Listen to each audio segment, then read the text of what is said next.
You're listening to the Tax Insights podcast, where the professionals at Hawkins Ash CPAs break down complex tax topics into bite-sized how-tos.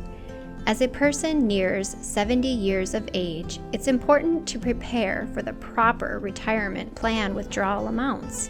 In 2023, the required minimum distribution rules will affect those 73 years of age and older. In this episode, Jeff Dvorak, a tax partner, analyzes the several factors that impact an individual's required minimum distribution amount. Contributing to retirement plans is a great way to provide yourself a really secure future. The earlier you get started, the better off you're going to be. But today, I want to talk about the other end of the spectrum, and that is, when does the IRS require you to start taking money out of your retirement plans? And I think there's still confusion in this area, and the rules have recently changed. All right, so let's start off by, when do people need to start taking these distributions? Yeah, this is actually a more complex question than you think, because assuming that you're not still working, there are rules which changed as of last year. So in 2023, a person needs to start taking their required minimum distribution when they turn the age of 73.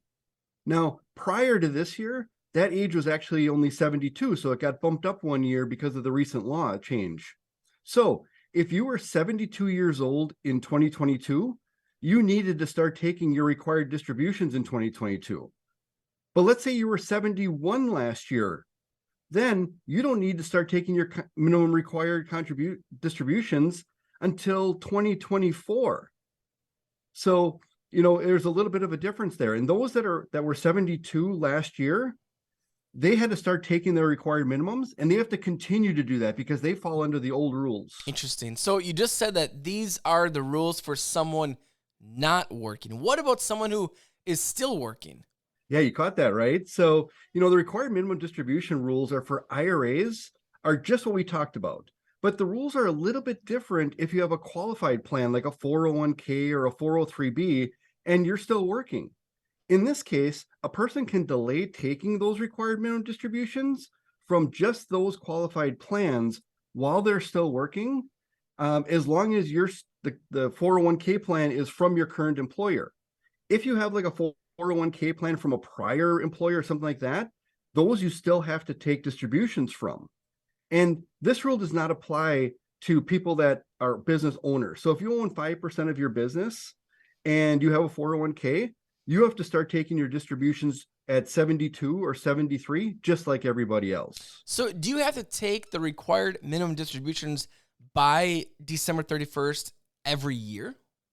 Generally, yes. But in the year you turn 73, you actually have until April 1st of the following year to take out that first required minimum distribution. Now, generally, this is not advisable, because what you have to do is you need to take out two distributions in the following year then, one for the previous year and one for the current year. So how does the required minimum distribution actually get calculated then? Yeah, and this calculation is actually pretty straightforward since the IRS gives you a table. For most people, the RMD is based off the balance in the retirement account as of December 31st of the previous year, and then it's divided by a factor on an IRS table. So, for example, in the year you turn 73, the table amount is 26.5. This means that the December 31st balance would be divided by that 26.5. So if you have $100,000 in your retirement account, you would need to take out $3,774 by the end of that following year. Now, this table amount decreases every year you're alive. So in the year you turn 90, that factor is actually 12.2, which means that if you have a $100,000 investment, you need to withdraw about $8,200 before the end of the next year. The nice thing is that there's a lot of websites that have really nice calculators to assist in this. So are there penalties for not taking a required minimum distribution? There are. The penalties are actually pretty high. It's 50% of the amount that you should have taken out. So just remember, as you get into your 70s to make sure that you have a plan for withdrawing the proper amounts so that you avoid this penalty. Jeff, time is running out. Last question. We talked about how people can transfer from their IRAs directly to charity. How does this affect what we just talked about here today?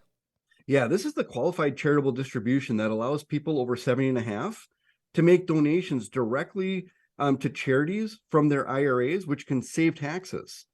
Any of these qualified charitable distributions amount actually reduce the amount of required minimum distributions that you have to take out. So it's a double win. Jeff, how do listeners connect with you guys over at Hawkins Ash? Because there is a lot of information that we just went over here. Yeah, so visit our website, Hawkins Ash CPAs, like us on Facebook, or follow us on YouTube for more bite-sized tax tips. I love it. Jeff, we'll talk to you next week. This has been Tax Insights, presented by Hawkins Ash CPAs. Learn more online at hawkinsashcpas.com. Hawkins Ash CPAs. Part of your business, part of your life.